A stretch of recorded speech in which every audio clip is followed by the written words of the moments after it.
بسم اللہ الرحمن الرحیم۔ مانگ درا یوٹیوب چینل کی جانب سے آپ کا میزبان، آپ کا بھائی طارق عزیز ایک بار پھر حاضر ہے۔ دیکھتی آنکھوں سنتے کانوں تمام احباب کو السلام علیکم۔ سامعین محترم، سیاسی حالات ہر لمحہ ہر پل بدلتے جا رہے ہیں اور ایک نیا ماحول پیدا ہوتا جا رہا ہے۔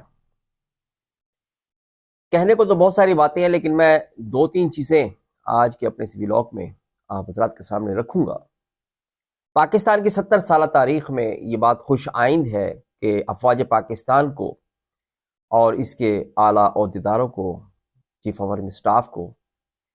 یہ احساس ہو گیا کہ پاکستان آرمی ایک غیر جانبدار ایک آئینی ادارہ ہے اور حکومت وقت کے ماتحت ہوتا ہے۔ سابقہ 70 سالہ دور میں سیاست میں اس کی براہ راست یا بلا واسطہ یا بالواسطہ جو مداخلت رہی ہے وہ غیر آئینی ہے۔ چیف آف آرمی اسٹاف جناب جنرل قمر جاوید باجوہ صاحب نے اپنے آخری الوداعی خطاب میں اس بات کا اعتراف کیا ہے کہ افواج پاکستان سے سیاسی اداروں میں مداخلت ہوتی رہی ہے جو کہ غیر آئینی ہے، اور فروری 2021 میں افواج پاکستان کے جو سینئرز عہدیدار ہیں، کور کمانڈرز ہیں یا جتنے بھی جنرلز ہیں، سب نے یہ مصمم ارادہ کیا تھا کہ آج کے بعد سیاست میں مداخلت نہیں کی جائے گی۔ اور اسی دن سے پاکستان تحریک انصاف اور عمران خان کو یہ احساس ہونا شروع ہو گیا ہوا تھا کہ اب افواج نیوٹرل ہو گئی ہے۔ وہ الگ بات ہے کہ عمران خان نے ایک دانش مندی کا مظاہرہ نہیں کیا اور افواج پاکستان پر طرح طرح کے الفاظ دہرائے، ان کے لیے استعمال کیے، جانور تک کا کہا، میر جعفر میر صادق کا کہا، جو کہ ایک انتہائی افسوسناک عمل ہے۔ نون لیگ کے لوگ اب یہ بات کہتے ہوئے نظر آتے ہیں کہ کون کہتا ہے ہم چھپ گئے تھے، کون کہتا ہے ہم چھپ گئے تھے، وقت کا تقاضا تھا ہم سمٹ گئے تھے۔ اس وقت ماحول گرم تھا اور حسب سابق 70 سالہ روایات کو برقرار رکھتے ہوئے افواج پاکستان اور خاص طور پر جنرل فیض حمید نے ایک سیاسی کارکن کے طور پر پاکستان تحریک انصاف کا بھرپور ساتھ دیا، ان کے خلاف طرح طرح کے دھرنے کروائے، تحریک لبیک کو پیدا کیا اور پاکستان عوامی تحریک کو جو طاہر القادری کی شکل میں تھی اس کے اپنے لوگوں کا خون اس سیاست کی نظر کیا۔ یہ ایک لمبی بحث طلب گفتگو ہے، انشاءاللہ کسی ولاگ میں تفصیلاً بتاؤں گا کہ پاکستان تحریک انصاف کے ماڈل ٹاؤن میں 14 افراد قتل ہوئے تھے، وہ کس کی پلاننگ تھی اور اس میں کس طرح سے طاہر القادری، عمران خان، پرویز الہی اور جنرل فیض حمید شامل تھے۔ اس پہ انشاءاللہ ایک سیر حاصل گفتگو ہوگی۔ خوش آئند بات یہ ہے کہ افواج پاکستان اب مکمل طور پر اپنے ادارے سے مخلص ہوگی اور پاکستان کی بقا اور تحفظ کے لیے ہر وقت کوشاں رہے گی۔ دوسری طرف ایک اہم ادارہ عدلیہ ہے جو ابھی بھی پچھلی 70 سالہ تاریخ کو دہراتے ہوئے، خود سے یا کسی کی اعلی کار بنتے ہوئے سیاسی مداخلت کرتی ہے اور سیاست پر اثر انداز ہوتی ہے اور اپنی مرضی کے فیصلے سیاستدانوں کے بارے میں مسلط کرتی ہے۔ عدلیہ کو جہاں ذوالفقار علی بھٹو کے دور میں انتہائی تنازعات کا شکار ہونا پڑا، وہیں سے افتخار چودھری نے بھی عدلیہ کو بدنام کرنے میں کسی قسم کی کسر نہ چھوڑی، اور رہی صحیح ساکھ جو تھوڑی بہت رہتی تھی یا بھرم تھا عدلیہ کا، وہ سابقہ چیف جسٹس جناب ثاقب نثار صاحب نے عدلیہ کے اچھے نام کی جو تھوڑی بہت جھلک باقی تھی اس میں آخری کیل ٹھوک کر عدلیہ کو بھرپور ننگا کر دیا۔ اور عدلیہ میں بھی وہ کالی بھیڑیں موجود ہیں جو انصاف کے نام پر ایک دھبا ہے، اور اب ضرورت اس امر کی ہے کہ افواج پاکستان کی طرح سے عدلیہ کے لوگ بھی آپس میں بیٹھیں اور فیصلہ کریں کہ آج کے بعد عدالت یہ تمام ججز جو بھی فیصلے کریں گے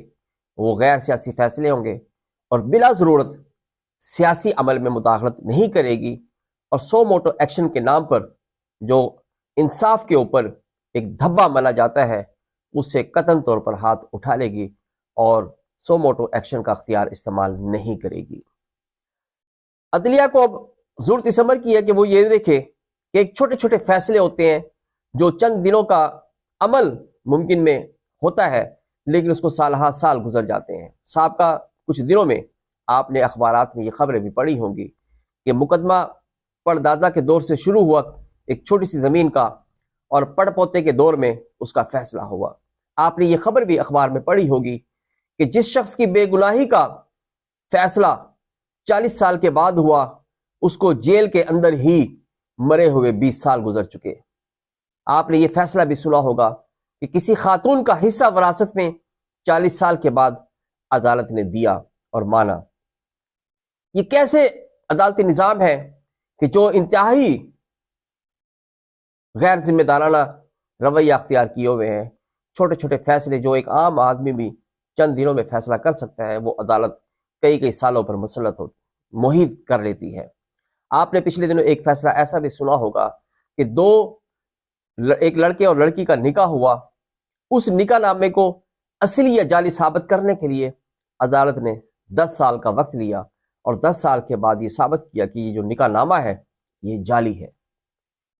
ایسے فیصلے سن کر مجھے ہی نہیں پوری قوم کو یہ حیرت ہوتی ہے کہ یہ وہ لوگ ہیں جو انصاف کی اعلیٰ مسند پر بیٹھے ہوئے ہیں اور جن کو یہ ثابت کرنے کے لیے کہ یہ نکاح اصلی ہے یا نقلی ہے 10 سال ضرورت ہوتی ہے۔ کیا آپ نے کبھی سوچا ہے کہ عدالتی اس نظام کے اوپر قوم کا کتنا پیسہ خرچ ہوتا ہے؟ ایک جج کی تنخواہ اور برآمد ایک عام انسان سے ہٹ کر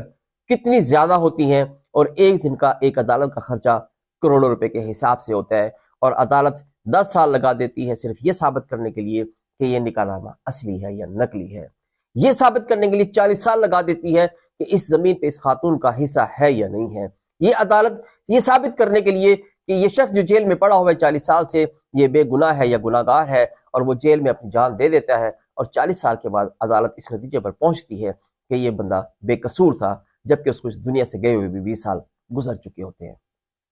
پاکستان آرمی کی طرح حوصلہ کرے، ہمت کرے، اور پاک عدلیہ بھی اپنے آپ کو یہ غیر سیاسی رکھتے ہوئے قوم کی فلاح اور بہبود کے لیے انصاف قائم کرے، تاکہ ملک میں امن قائم ہو اور انصاف کا بول بالا ہو۔ اگر عدالت عظمیٰ اور اعلیٰ ترین ججز اس معاملے میں کوئی فیصلہ نہیں لیتے تو آنے والی حکومت کو چاہیے کہ وہ اس سلسلے میں ایک مربوط قانون سازی کر کے عدالت کو حتمی طور پر غیر جانبدار کرتے ہوئے قوم کی بقا کے لیے منصفانہ کردار ادا کرنے کا پابند بنائیں۔ اور میں امید کرتا ہوں کہ قوم بھی اب اس راستے پر سوچے گی اور وہ آواز اٹھائے گی کہ جس کا جو کام ہے اس کو وہی کرنا چاہیے، اور قوم کی ترقی کے لیے، ملک کی ترقی کے لیے تمام اداروں کو اپنا اپنا کردار ادا کرنا چاہیے۔ انشاءاللہ جلد ہی اگلے اپنے ویلاگ میں بات کروں گا جناب طاہر القادری صاحب کی کہ وہ 14 قتل جو ماڈل ٹاؤن میں ہوئے تھے اس کی کیا کہانی تھی، اور اب طاہر القادری پاکستان میں ان کا انصاف مانگنے کیوں نہیں آتے۔ انشاءاللہ ملتے ہیں۔ آپ حضرات سے وہی درخواست کہ میرے چینل کو لائک کریں، سبسکرائب کریں، بیل کے آئیکن کو پریس کریں تاکہ میرے ویڈیو آپ حضرات تک اور آپ تمام احباب دوست تک بر وقت پہنچ سکے۔ اجازت دیجیے، ملتے ہیں انشاءاللہ جلد ہی۔ اللہ حافظ۔